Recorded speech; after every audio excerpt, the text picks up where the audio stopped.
I've been doing it for 4 years and I'm not going to stop yet. All right. So, hello everyone. Hope you're doing well. Today we've got Jenna. Jenna is probably one of the oldest, something speakers that we've had at the GA. They're actually both the youngest and the oldest speaker because I think you had just graduated from university and you were giving a talk, while at Yeah, the same time you've been doing this for the past 4 years, which is really, really yeah, cool. So as a brief intro, Jenna is a narrative designer that has worked on quite a bunch of really, really cool games. I think you're still working with Co-op, right? yeah. I'm still at co-op. Yes. So awesome. So Jenna works at Co-op as a narrative designer, most recently worked on Goodbye Volcano High, if I'm not mistaken. And just an overall really, really cool person. Jenna also has a cat called Onion, who is a menace. Really love Onion, to be honest. If you watch Jenna's previous talks as well, you can see that they have the cat in a bunch of the slides. So that's pretty fun. Anyway, I will continue blabbering, but I think it's better to just give the stage to Jenna. And we will be talking a bit about AI and games and how they should exist and or not exist. So Jenna, the floor is yours. Cool. Thank you. Yeah, as Ashraf said, hi, I'm Jenna. I'm based in the United States, if you couldn't tell by my accent. And Onion just walked away, but I was going to show him. But I'll go ahead and share my screen. Uh, if it will allow me to.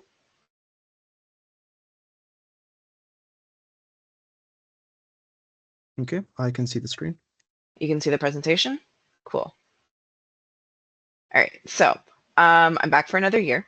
And as Ashraf said, I've been doing this since kind of the conception of the Gaming Academy. And every year I find it like harder and harder to figure out what to tell students about game development because I don't want to retread old ground with one of my prior talks, but I also find that like narrative design as a subject and field is one of those things where the more you know about it, the harder it is to like concisely describe in as few words as possible, especially because it like varies so greatly across projects and studios. But nowadays, I feel like the most useful thing I can do isn't really tell people how to be a good narrative designer, because there's no one way to do it, but also because uh, being a good narrative designer isn't guaranteed to get you hired or guaranteed to make you money, because the state of the games industry is bad. It's trash. So what I can instead do is be honest about what I do, about the work I do, about the state of the industry as I see it, and like what you can do as people entering the game development sphere as kind of possibly so far the worst time to do it. So this talk is called How to Not Use AI to Write Your Game, because I figured I might as well go in swinging. So as a preface, I've given a lot of talks for the Gaming Academy over the years. This is my fourth one. Many of them go over narrative design and game writing basics. This is not going to be one of them.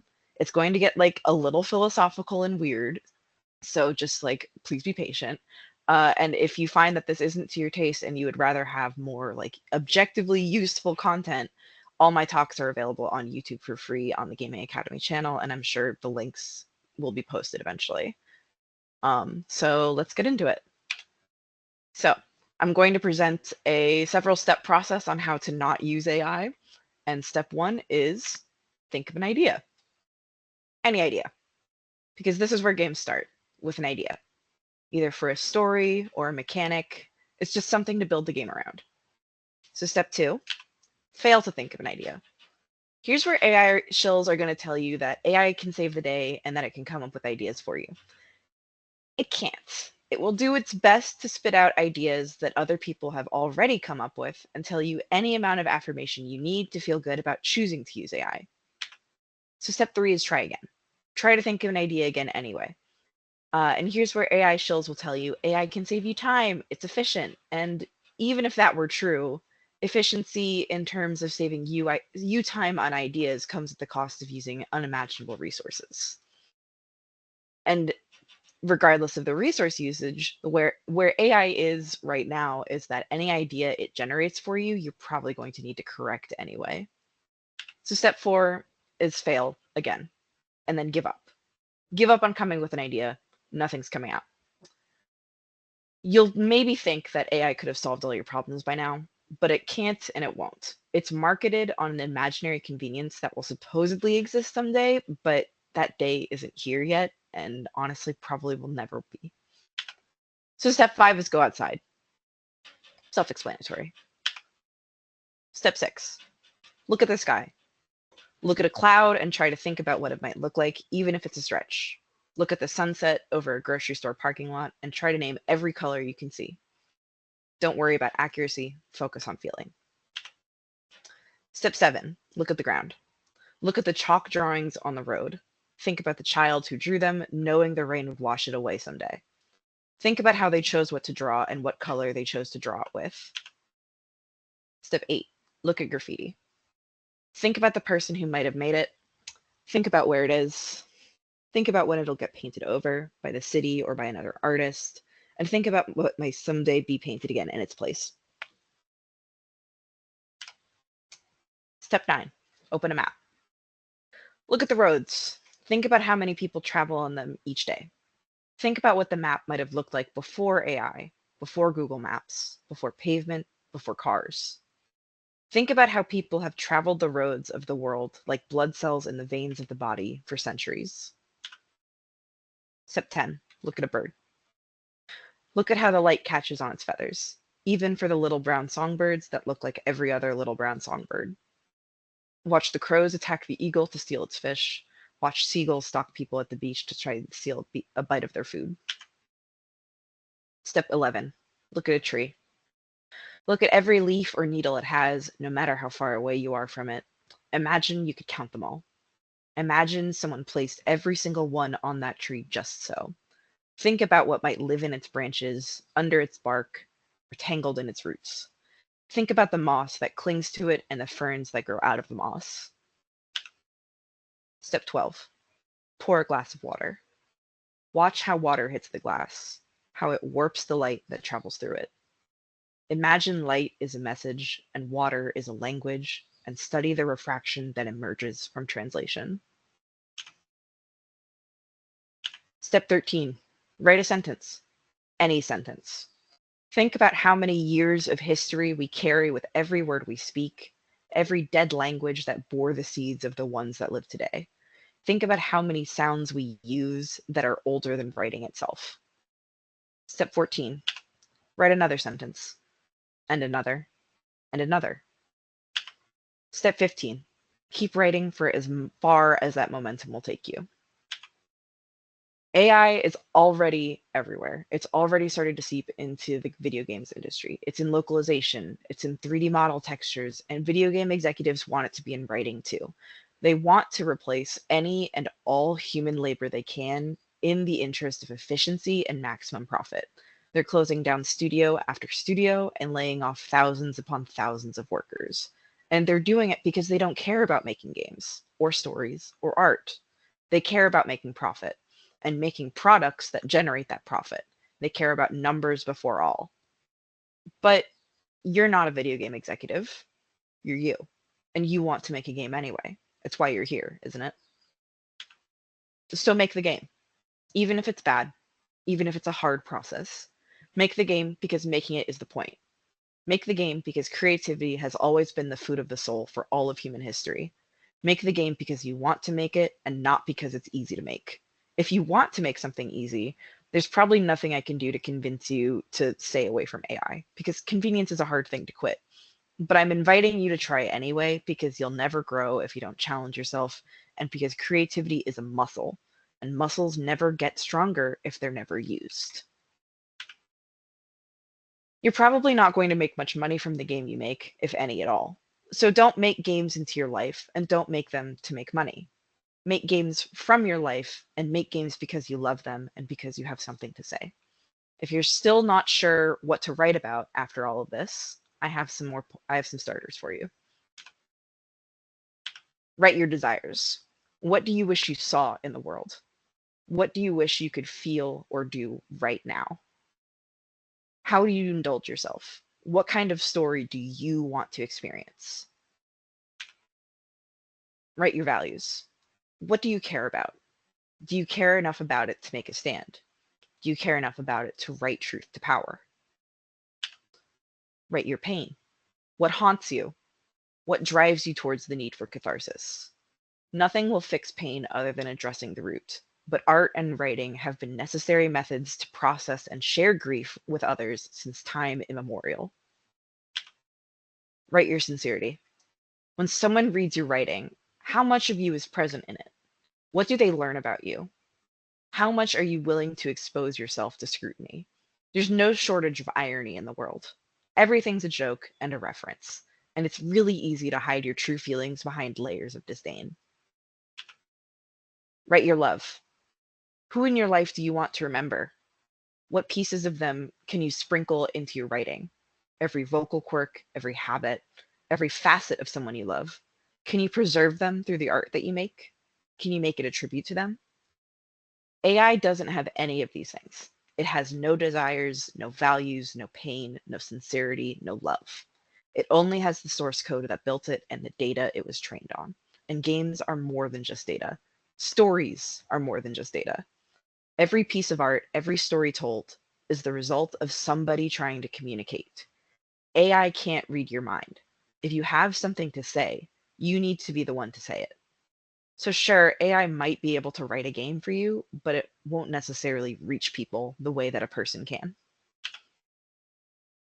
So, all that is to say is that creative work of any kind needs inspiration. And if you don't know what to write for your game, you need inspiration. And if it's a matter of not liking the quality of what you're writing, then just try again. You'll never improve if you're not practicing. You also need to be literate, which is to say that you need to read what other people are writing and play what other people are making. All of this is about building up your creative muscles and having an internal library that you can access. So yeah, that's it. That's about all that I prepared in terms of like a presentation. When I was going over this with Ashraf, I was like, is it okay if I get weird and experimental? And he said yes. And since he's the dictator, his word is law. But again, to reiterate, if there's anything that like you feel you want to learn about narrative design, like fundamentals, there are old YouTube videos on the Gaming Academy channel that can be accessed. And also, I'm intending for the rest of the session to just kind of be like, you can ask me whatever you want while I'm here. So yeah, that's my talk. Okay, great. Awesome. So thank you so much, Jenna. That Mhm. was a pretty, definitely experimental. I think it was very interesting as well to see. Guys, let us know what you thought of this. But honestly, I have a question. I'm still not sure I get it. Like, do you think we can just try to, write a little story together in like the next 20 minutes by using, I don't know, inspiration from what's around us? Like, do you Sure, think this is something like, do you think we can prototype a game concept in like 10, 15 minutes, maybe 20 if we have the time for it?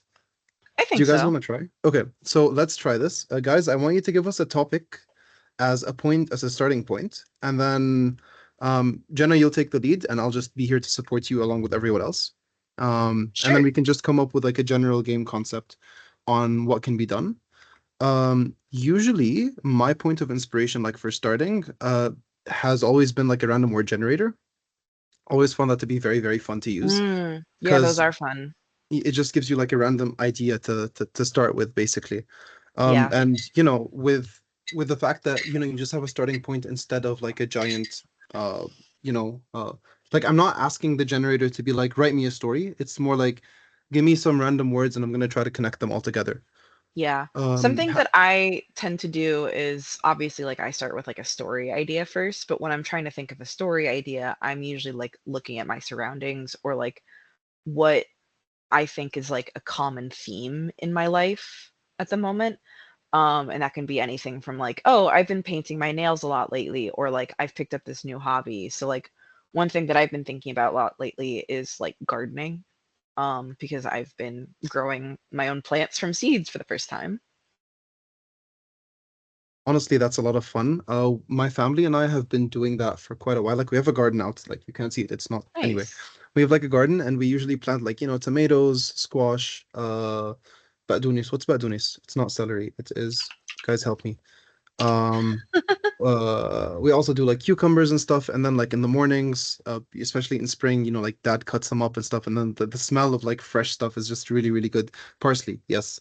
We have planted lentils. So one of the things that mom loves to do is every year, like in every autumn's first rain, we end up planting like small lentil pots, and then they just like grow a little bit. We plant them in cotton, so it's just like something very fun that we do. Oh, Yeah, and they just grow a bit and then we throw them away.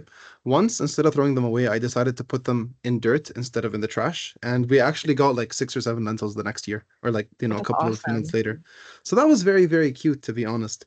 Yeah. Um, yeah, I've been for growing indigo, which is a plant that's used for dyeing. And nice. it's because excuse me, I've been getting into like printmaking, and one of the things I put my prints on is fabric. So I have these like plain white cotton bandanas that I want to dye and then print on. Mm-hmm, mm-hmm, Um, but it's been really interesting growing that, and then like catnip and then chamomile and just a bunch of stuff, and kind of like watching them grow from seeds. Um, but it kind of makes me think of a few years ago when I was working on my college thesis game. One of the things I was trying to do as like an exercise was think about like alternative, like narrative only character creators. So mm-hmm, instead of it being where you're like customizing your character based on its appearance and like its hair, your character's hair color and its eye color, it's like, okay, so how can you build a character out of like a job interview? How can you build a character by putting stickers on a laptop?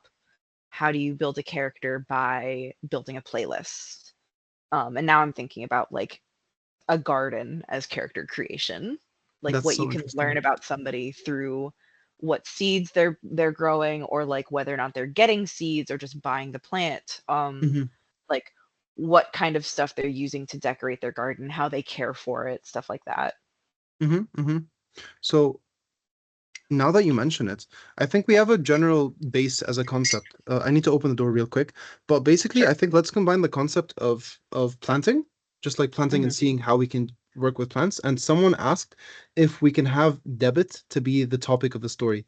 So I'm not sure if Abdurrahman means like money times of debit. I don't know if there are any other definitions for the word either, but that's something that we can talk about. I'll be back in Yeah. like 30 seconds. Hold on, I'm gonna just pull up the definitionary, the definitionary, the definition of it in the dictionary. Uh, yeah, so it generally tends to, it's like from the word debt, so it generally means like amount owed.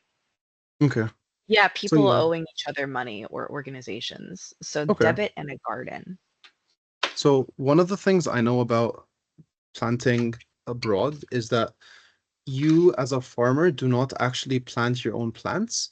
You plant a company's seed, and if you are found to be planting something you're not allowed to be planting, or like planting the wrong person's seed or something, they can fine you for it.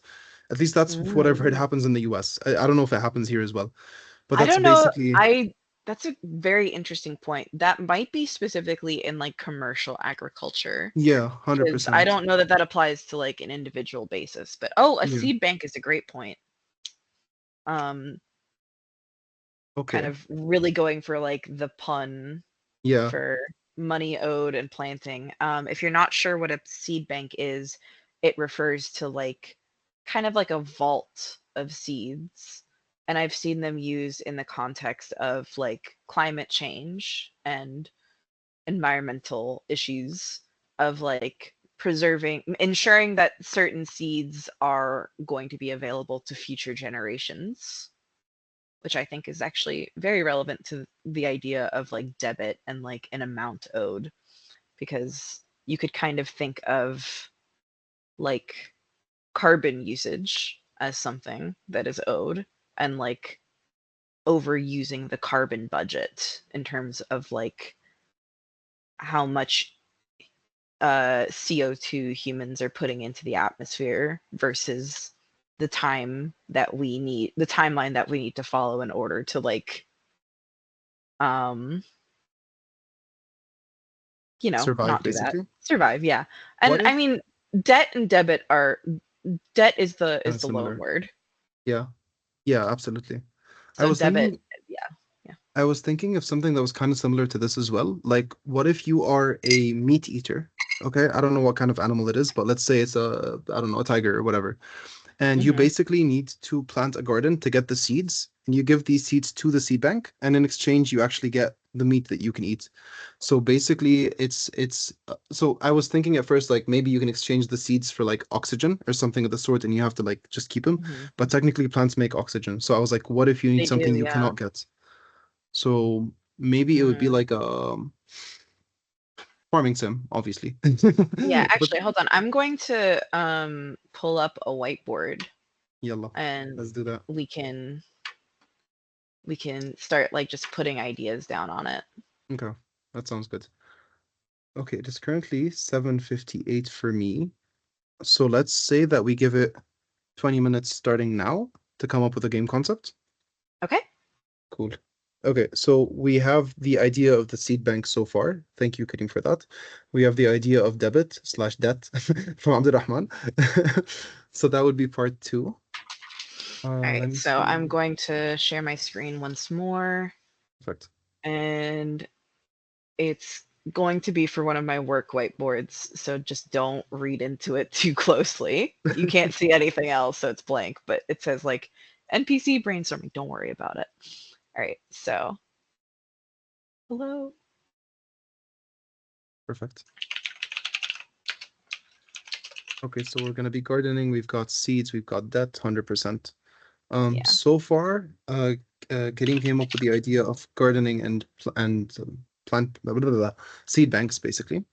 Mhm. Jenna, you also discussed carbon credits, kind of carbon emissions, carbon budget. Hmm. And Mhm. I was thinking from a point of exchanging seeds with the bank for something. Okay, guys, any other ideas that you want to add, please go for it. Also, we got to think of the genre. Um, Yeah. so given the way that this talk is going, I think it would be good if we go slightly towards a serious game, kind of. So like Yeah. something fun, but also something that's more educational than just entertaining, basically.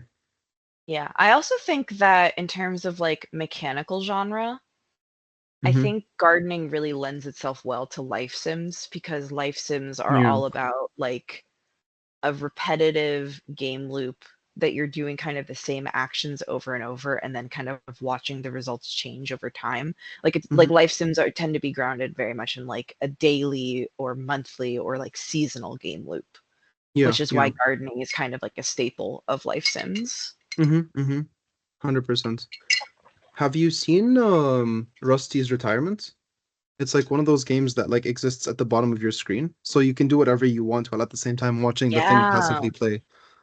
I don't know. Oh, okay. Would this be too close to the game itself? Because technically, what you do there is you literally just plant stuff and then you get the money and then you use that money to plant more stuff.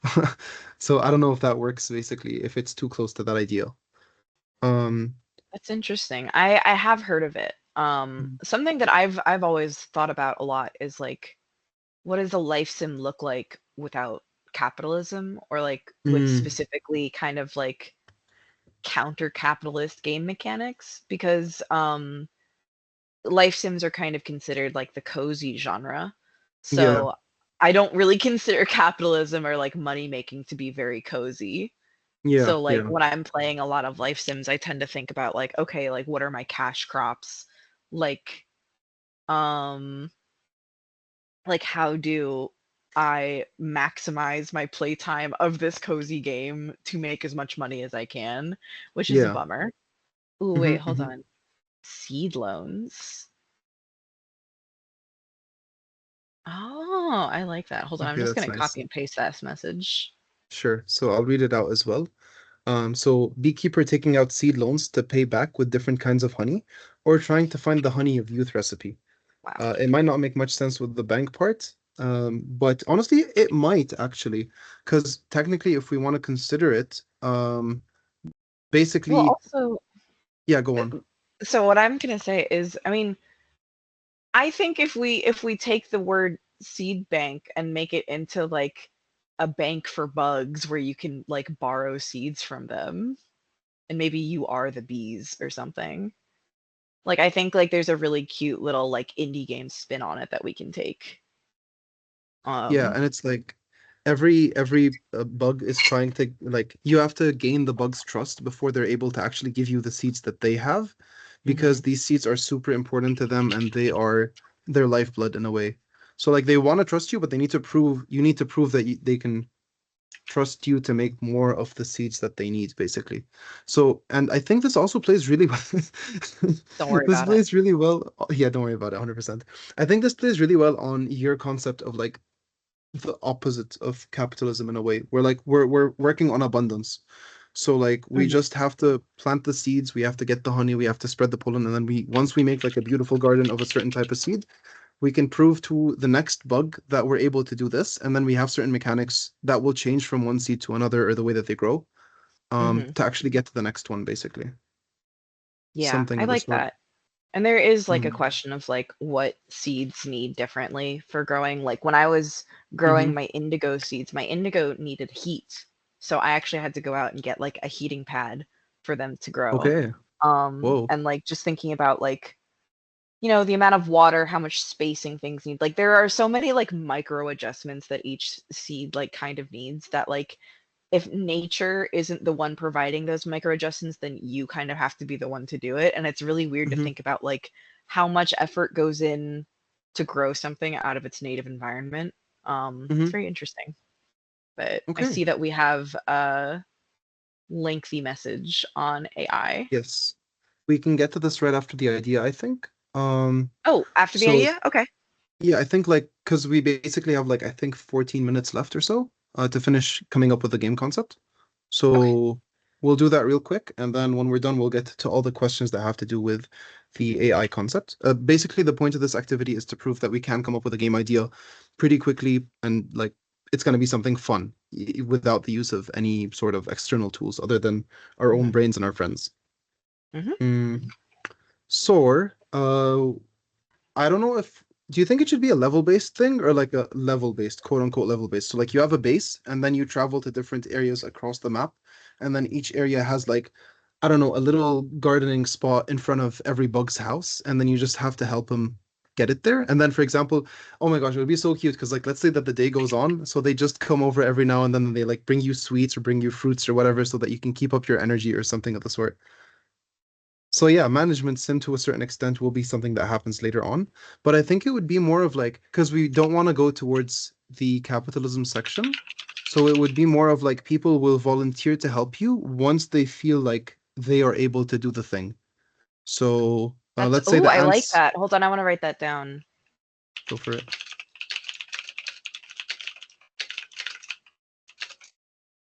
People will help you once they're able to. So So like that let's say for becomes example, I don't know, like apple trees are like big because they're trees.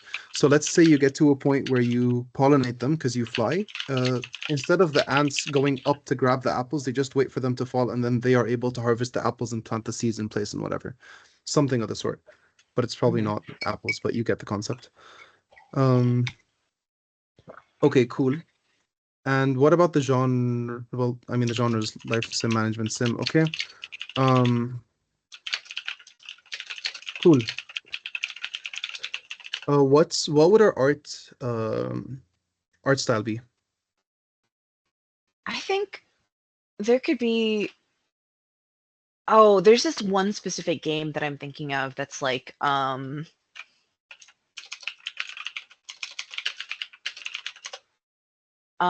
it's called Bugaboo Pocket. And it's really cute. It's basically just like a digital pet game, but the pets are bugs. Okay. And I just find it like very cute and charming. Well, that's huge. Okay. But it's like pixel art and just like very beautiful, like a lot of character, but then also not like overly simplifying the bugs necessarily. Yeah, It 100%. like just oh my god, like the rubber duck isopod. Okay, the kind of The game ru- I was thinking of was it was very close to this. It was Turner Boy Commits Tax Evasion. It was oh, that kind that's of a like great one. Yeah. yeah, top-down 2.5T pixel art. Oh, Spiritfarer also has some really nice planting mechanics. That's right. Oh man, Turnip Boy is just such a great character design. Yeah. Oh, that file type is not supported. Bummer.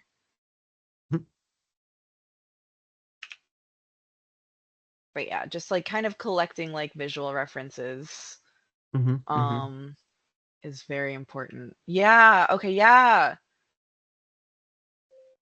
My Cool. computer's I like yelling at this. me. Don't do that.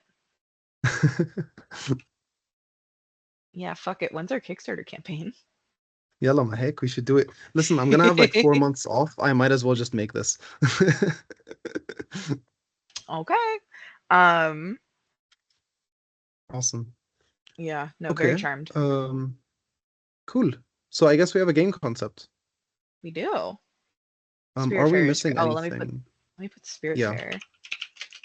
I think Spiritfarer's characters and their connection, like the connection of the characters between you and the player, um, is something that we can take heavy inspiration from for a game like this, especially since we want to show the importance of community while growing, you know, what we have at the moment.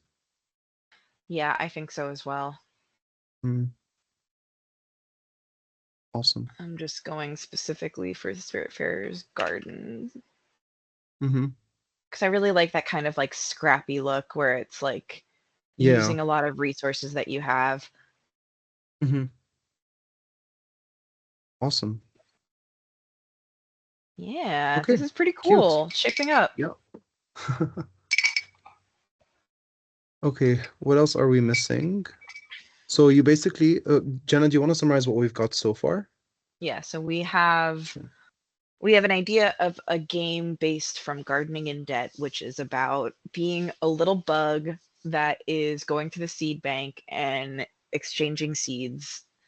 Um, I don't think we decided the very definitive like what like you as the player are doing Yeah. and then where The it main goes from mechanic. there. Yeah, the Hmm. main the Hmm. main like one sentence pitch. Yeah. Like Um, Karim is suggesting, Kimo is suggesting point and click type of game. Do we want I it that think way or so. do we want to go like, yeah, it does make sense, no? Yeah, I think so. Okay. Player is a bug Mm, that is taking out seed loans from the seed bank. Let me just make that a little bigger. yeah, signals from the seed bank. To let's say to nurture their community, Yeah, like to and help bring revitalize back their neighborhood ecosystem. Yeah, bring back 100%. the and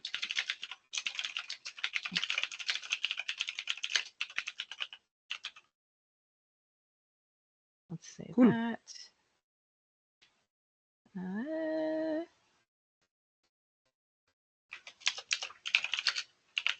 Gain helpers from their neighbors, exchange for doing.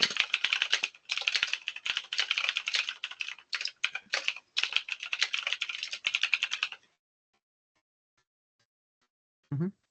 Yeah. Awesome. I think one cute thing we can do as well is like later on, let's say first of all you start on the ground. Mhm. This is scope creep, but that's fine. We're Oh, not but gonna that's make so this right cute, now. like growing up into the tree. Basically, or like you get like yeah, you get to a point where like you grow pincers kind of so you can actually climb upwards, but then you get to a point where you want to fly. So some of the people that you help end up carrying you around so you can actually go up to like higher places to get the seeds that you Oh, need. that's so cute. Yeah, like your abilities expand kind of the more people you know and like the more Mm-hmm. ecological Mm-hmm. niches they fill. Um, I love that. 100%. Like let's say, you know the what's it called? The dandelions, you know how like they just have the seeds flying around? Yeah. So the only way to actually get them is to like actually fly up and grab one and like float back down, for example, so you can plant it or something of the sort. So these are just like ideas that you could come up with later on as well. Now I'm thinking about like dung beetles and like having like a like hyper speed uh like ground transportation where you're like on top like you're in like the ball of dung and then you're just getting pushed. You just flipped Yeah. around. That's funny. Oh, a Um, game that has different seeds to plant in the different base, and then each seeds. plant has a mechanic. That yeah, that Mm, sounds like it could be Ori too, but I'm not super yeah. familiar. Mm. Yeah, basically every time you plant a thing, one of the residents gives you an ability, like an upgrade of sorts, that helps you just do the next thing. For all you care, to be honest, it could be just like a note that says, "Thank you for helping me do so and so things," and maybe like a selfie with them and the field behind you. So you come up to the next person, like kind of like a shirt that says, "I planted the field fully," or something of the sort, and then Yeah, they trust you with the next seed that you need to plant. I do Cool. love the idea of like a photo album. I'm just a sucker for a photo album in a game. Yeah, they are great. That's for sure. They're very cute. Awesome. It's just a Cool. fun little collectible. But yeah, Mm-hmm, mm-hmm. there's our little game that we Awesome. came up with. You have a game idea. So, guys, as well, like this is generally how I come up with games when it comes to game jams. Like, I just sit with someone, we chat about ideas, and I think I don't know if you guys realized, but Jenna, Kareem, to a certain extent as well. Hi, Kareem, thank you. Jenna, Kareem, and I technically yes anded. So what this means is we come up with an idea and we don't say no, no, no, this sucks, this is horrible. Let's go with my idea. We go like yes, I like this, and let's build up on this. And Yeah, a lot of it's a times lot of the taking what ideas. people do and like running with it and like collaboratively like Mhm, adding more things to the pile. 100%, 100%. And a lot of times, like when you do this, some ideas, sorry, there's fireworks. Some ideas disappear and others come in their place, and that's totally fine. Um, yeah, I'm just gonna like turn my mic off for a second. Sure. But let's actually jump into the questions we have as well. Yeah, so Okay, I think they're done, let's which is go great. back. So, yep. So, final summary, this is our game concept. We just came up with it in like what, less than 20 minutes actually. We just took the concept of bugs. Jenna was talking about how they're planting stuff and how fun this has been. Then, we just had the concept of debit, accidentally reading it as debit instead of debt, which was very good for us because we came up with the idea of the seed bank. Thanks, Kareem, for this. And from Hmm. that, we just came up with a concept about, helping your neighbors, planting different types of seeds and expanding the world that you're in and growing it as time goes on, to just have a chance to expand the ecosystem. And as you can see as well, Jen ended up writing a one-liner for the game, so that whenever someone asks us about it, we can basically just show them this and give them a general idea about what it's about. Hmm. So this Yeah. was awesome. Thank you guys. Yeah, Thank you, this is Jenna. really That was great. fun. So, mhm, mhm. Let's hop back to the questions. Yes, let's go. So if you'd like, I can read them for you, and then you can answer them. This is usually how we go about. At least that's what we're doing this year. Um, so I'll start from the top. So Lean asked, "Is our simple story better than an AI story?" Yeah, I think so. I think anything that shows the human touch is honestly going to be better than AI because AI is going to kind of take out and produce something very polished and kind of soulless to me versus like think of it this way when you see a painting you don't judge a painting based on how realistic it is necessarily. You also judge a painting based on the application of its painting techniques. So, like when you're looking at a photograph, you're not looking for brushstrokes. When you're looking at a painting, you are. Like that kind of evidence of the human touch is what elevates things and reminds you that this is a person communicating and like trying to make something for you rather than a machine. And I think that even if your story is simple, if it's made by a person rather than a machine, it is still going to mean something to somebody. Like when a child draws something for you out of crayons, it means something because the child drew something for you, not because it is objectively a beautiful piece of art. So I hope that that is enough of an answer. Yeah, yeah, I think it works. And one thing to add as well, um, do you want to make a story for a game because you in it if you're not telling your own story, why are you even making a game? Just make an application instead, make like a phone app or something of the sort. Yeah, The entire point of games for me is very much about self-expression. It's about putting people in your shoes so they can get a chance to explore whatever world you are creating. So if you're yeah, gonna rely on AI, what's the point? Like, what story are you telling if it's not your own story? You know? yeah. Something that I think about a lot is that I come to games as storytelling, obviously because I'm a narrative designer, but where I started was I actually used to be an artist. And when I was an artist, I only really cared about storytelling through my art. So at first I thought that meant that I wanted to be an animator, and then I was like, no, I don't really want to do that. And then I thought I wanted to do comics, and then I was like, eh. And then I came to games, and then I realized that the way that I want to do storytelling through games isn't necessarily through the art of them, but through the mechanics. And it's all about like finding exactly what medium speaks to you and that you feel you can just keep working in. So if you want to tell stories, but you don't really like the writing for game stories, there's still other ways to do it. Um, but yeah, so it's just a matter of like exploring the medium and seeing what actually suits you. 100%, 100%. Awesome. So we'll hop to the next question. This is a long one. So Hmm. Ahmed says, I have a firmly anti-Gen AI stance overall, but unfortunately, it's become incredibly embedded in society incredibly fast. And I feel like the games industry is particularly at risk when it comes to AI killing art and taking jobs. I mean, given Microsoft's 15,000 person layoff, that's understandable. But a lot of people seem completely blind to this and actively in favor of AI proliferating more in the industry and are uninterested in considering the dangers posed by this. So, do you think there's a meaningful way of changing people's perspectives on AI? Because fighting back against AI proliferation feels like trying to defeat the ocean by punching waves. There was a Roman emperor that tried punching the wave as a war on Poseidon. It didn't work that well either. I But I anyway, remember that story.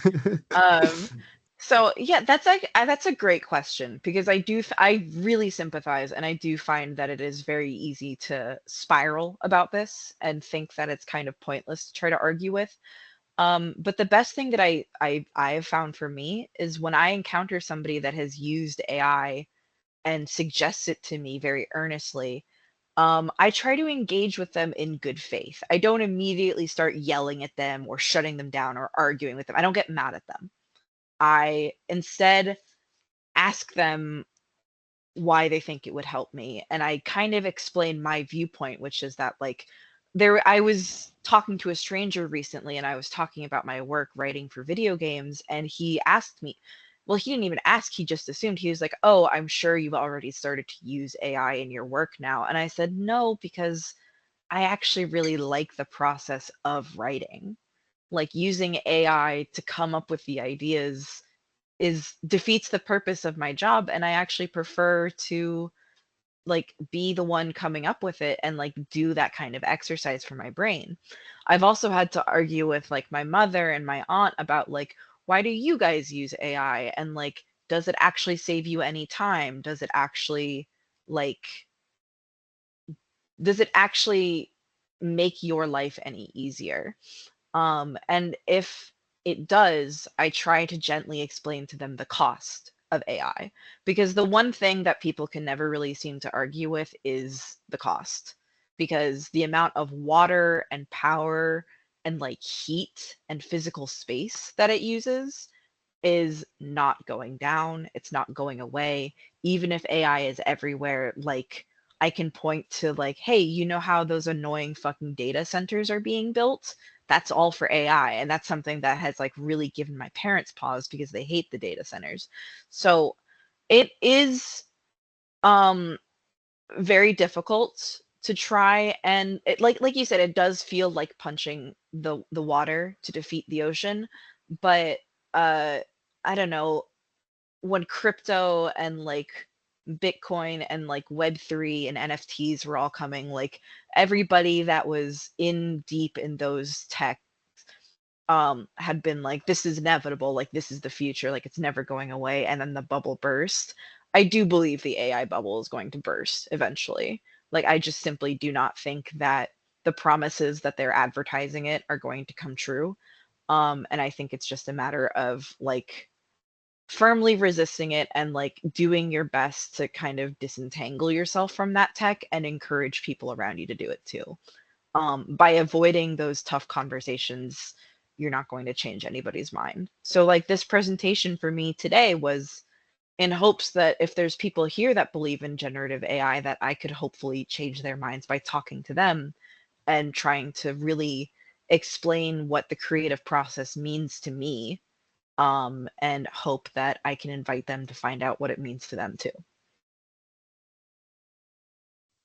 Yeah, thank you for Ash, this. did you want to add anything onto it? Because Um, it is a very good question to be asking. Like, there's no yeah, easy answer.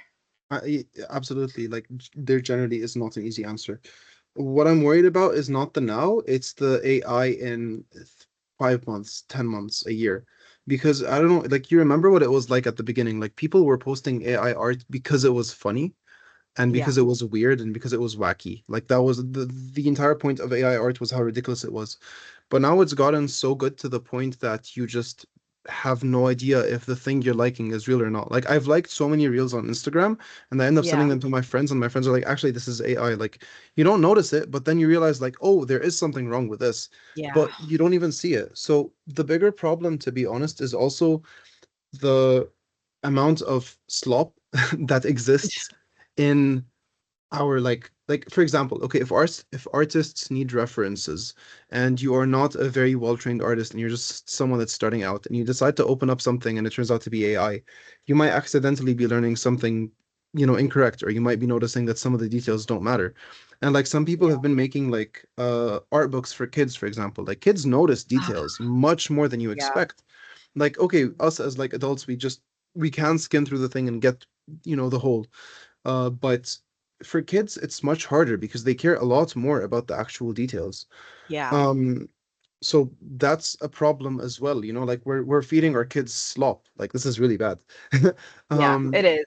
And it's, but again, like the best thing you can do, I feel, is to engage with people in good faith and like mhm, very genuinely talk to them and try to understand their viewpoint so that yeah. you can encourage them to try to understand yours. Hmm. Like a lot of people like on Twitter or Blue Sky or wherever will kind of just like automatically block anybody that comes into their replies and is annoying, which I Yeah. get, especially if you have like a high volume of people doing that to you.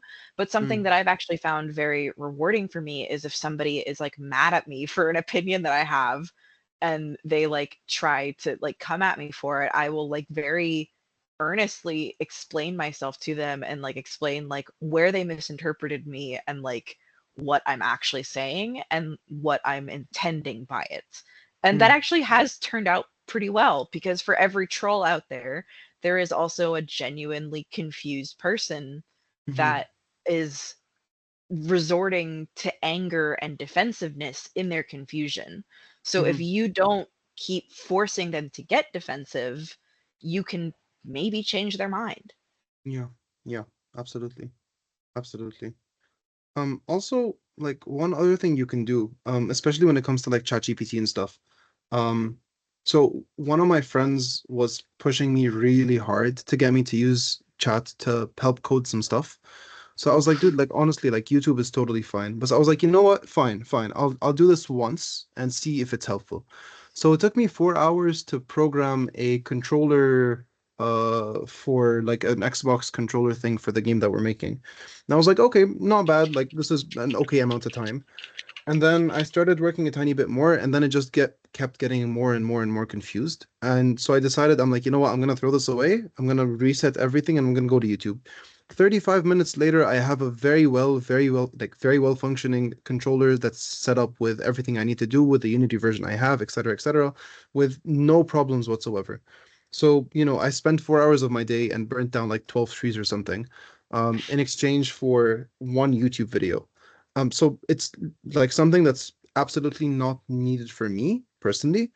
But Yeah. also we have Google, like we know how to use Google. If you want someone to Google's gaslight you, yeah, I Google's know, unfortunately pivoting to AI, but yes. But I like know. but your point stands where it's like so many people have done the work already Yeah, that you just need to like train yourself to know where to look for it. When I was 100%. in college and I was learning how to program for Unity, I'm not very good at it, but I got Mhm. very good at Googling questions and Yeah. like knowing what questions to ask to find the information I needed. Hmm. So like that again, it's like similar to creativity. It's like that's a muscle. It's a skill you need to build up. You need to know how to efficiently search for things. And Hmm. if you rely on asking a chatbot to give these things to you, you're not building that muscle. 100%, 100%. Like one of the things that I learned best, I mean, I graduated, so I think it's fine. Future professors, ignore this message. One of the things I learned very well to do is not necessarily lie, but convincingly prove that I've done something that I haven't done. So I know how to use the words that I say in a way that is convincing to whoever I'm talking to. And this has helped me very much in interpersonal situations as well. You know, like I find it easy to make friends because I'm able to know how to talk to certain people. And the only way you can get this kind of experience is by talking to people and actually writing things to people and getting things written Yeah. back to you. So you can actually understand how people think. But if all you're doing is talking to is if all you're doing is talking to a machine of sorts that's going to feed you back what, you know, it's going to reflect on you what you want to hear, that's Because going to they're be a problem. products. Yeah, Because they're explicitly built to get people to keep coming back to using them. So they're designed to 100%. tell you whatever you want to hear so that you keep Hmm. coming back. So part of Hmm. that is building in affirmative language to keep Hmm. customers returning. Because Yeah. when you're talking to a chatbot, that's what you are. You're a customer. Yeah, exactly, exactly. Jenna, did you see the dude that asked, like, he was like, oh, I cheated on my wife, but I feel bad. Like, what am I supposed to do? And then the chatbot was like, oh, yeah, you know, we all get urges and stuff, and it's okay if it happened once. Like, just, it's fine if it I didn't happens again as well. Don't I didn't worry hear about about it. that. I did hear about somebody who asked his wife if they could open their marriage to his AI chatbot girlfriend That's crazy. and how That's he wanted crazy. the AI chatbot to also like be a parental figure to their children. Participate. That's crazy. It's Yeah, so crazy. this is the problem, Um, you guys. This yeah, is the but problem. again, like the thing is that like stuff that feels inevitable isn't. They're just they gain more power for every person that accepts their inevitable. So you just have Hmm. to kind of Hmm. like intentionally like throw grains of sand between the gears. Like you just have to obstruct things and like yeah, it's gonna come at the cost of convenience, but I'd rather things be less convenient and slightly more annoying rather than everything be slop. Yeah, absolutely. But there's some more questions I think Yep. we should maybe Yeah. continue on to. So, Abdurrahman said that he has this idea for a while and he wanted to ask if something like this is possible. Can we implement LLMs or other language models in game NPCs to make games more immersive? So I think there actually has already been research and like early attempts at doing this. But the thing that's kind of dangerous about LLMs and like kind of generative responsive chatbots in place of actual game writing is that these language models don't necessarily incorporate aspects of the game or the player experience. So when I'm writing for a game, I'm usually writing all the variables myself and I'm checking to see like has player talked to this character, has player been to this location. Like I am doing all of that stuff and like I am picturing in my mind what the player could have possibly done and then I am writing specific things to account for those possibilities. And you would think that generative AI and like LLMs would also do that themselves, but they don't. They are more about in the moment generation and less about accounting for the player's experience and responding to it. They respond to in the moment dialogue, but they don't respond to much else. And the danger with that is that if you go back and talk to that character again, there's not really any guardrails in place that ensure for consistent characterization or for remembering what the character has talked about with you previously. Like all the things that I do as a narrative designer, I would just have to do again with that language model. And then I would also probably have to put even stricter rules in to confine it to what's called a possibility space. Because people like NPCs in games they don't necessarily work because they're very reactive and like true to life as real people and immersive. Like characters are not people, they're characters, and they serve a narrative and like utilitarian function in the context that they're in, which is sometimes like providing a service as a shopkeeper, or it's providing a narrative service as a quest giver. And LLMs reduce their capabilities in those functions in the interest of making them seem more like people, because people don't talk to you like NPCs talk like NPCs for a reason.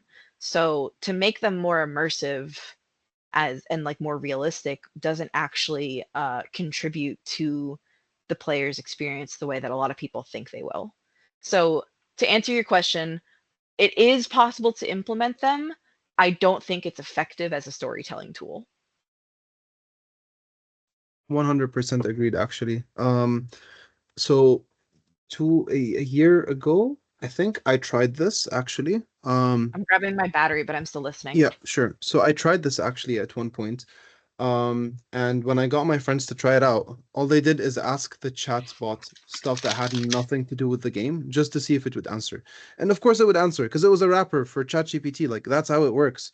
But there was no point in doing this because all it did is it took you out of the realism of whatever the game's play space was set up to be. So what happened is I played the thing and then they asked it questions and it started answering things that had nothing to do with the game, which means that you were playing pretend, you were looking at the game, and now suddenly you're out of frame. You're doing something completely different and it feels very, very weird. Um, Yeah. And that so defeats the point of immersion. Like that actually takes absolutely. you out of the experience. 100%. Um, let's see. Awesome. Okay, I think cool. So next question is by Rena, which is what do you do when people you work for start forcing you to use AI for quote unquote efficiency? I've had someone tell me their company is forcing them to use AI or they'd fire them. that's a great question because that's kind of a systemic issue where it's like you don't want to lose your job, but you also don't really want to use AI. If the company has a way of monitoring for AI usage, you kind of have no choice but to use it. But at the same time, I don't think you should actually use it for the work that you contribute and do, because your work will suffer and then you'll get fired anyway. Because AI just naturally has a negative impact on the quality of work. So even if you use it, you still are going to have to rewrite it. So if they don't have a way of checking to see if you're using it, don't use it. But if they do, use it a little bit and then just do whatever you're going to do anyway. Like just fucking lie to them. It doesn't matter. They're not your teachers. If they're grading you for using AI, then take a different class. Just add a bunch of dashes like the M dashes and stuff. People are assuming that that's literally everything they use at this point. I'm so mad about it. I'm Same, so mad because I use M same. dashes all the time. Did same. Because like the thing is, whenever I think, I usually have like a bonus thought with every thought, and I'm like, actually, I just want to add this point as well. And that's like what the M dash or the Yeah. semicolon or the brackets are for, you know? And it's Yeah. like I can't even use this anymore. It's I quite do like annoying. the two N dashes as an M dash, which Mm. it used to be because I didn't know the keyboard shortcut for M Huh? dashes, and now I do. Versus now I'm like, you know what? This is just going to show that I'm not AI when I use an M dash. That's fair. But That's funny. Awesome. So I think we're almost out of questions, which is cool. I think we're very much on time. yeah, Um, so Ahmed also just had a comment to add as well. By the way, guys, if you have any more questions, please feel free to leave them. Ahmed last said that I feel like a big issue is that LLMs are lacking in intent and it creates a large but shallow experience rather than a focused but deep one.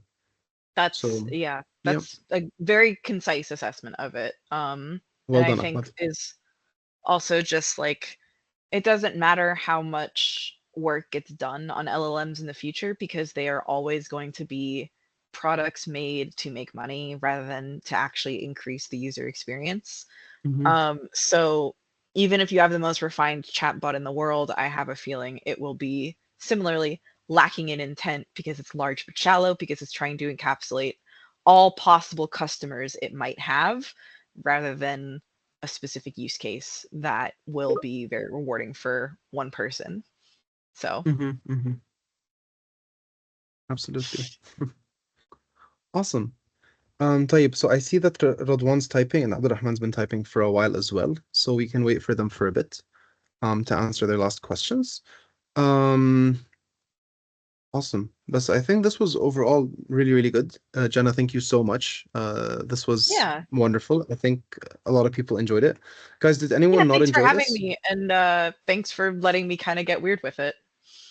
Yeah, absolutely. This is the space for you to do this with. So I'm glad you have somewhere to try this out with. Um, awesome. Type, if we have no more questions then, Jenna, where can we find you if you want to follow you, if you want to ask you some questions, etc., etc.? Sure, yeah. So I'm on Blue Sky. I will share my link in the chat. And I'm also on LinkedIn. And you can also reach me at my email. I'm also in the Discord server, I Mm-hmm, believe. mm-hmm. It's the same one, right? Yes, sir. Okay, then yeah. You are there. Let's see Yeah. now. Jenna. Yep, you're here. Awesome. Yay. Cool. Yippee. Awesome. Like, Jenna, thank you so much. This was really wonderful. Yeah. Everyone else as well, thank you so much for joining. We hope you had fun.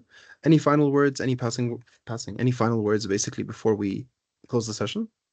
Um, I don't know, just like keep doing what you're doing. I know that AI does seem inevitable and that it is kind of everywhere, but because it's so much more common and prevalent, it means that stuff that is actually made by a human being like stands out that much more. So if you don't use AI, you actually might have an edge over people. We're currently at my studio, we're currently hiring for senior Unity engineers, and the amount of AI cover letters that we're getting is kind of just automatically going straight into the rejected pile versus every person that takes the time to write a cover letter themselves is that much more appealing to us and like is we're more drawn to them. So it is possible to avoid AI and get places while doing it. Awesome. Perfect. Like, thank you so much. Thank you guys again for attending, and we will see you soon or later. Yalla. Alrighty. Thanks, guys. Take care. Have a good See ya. one. Bye.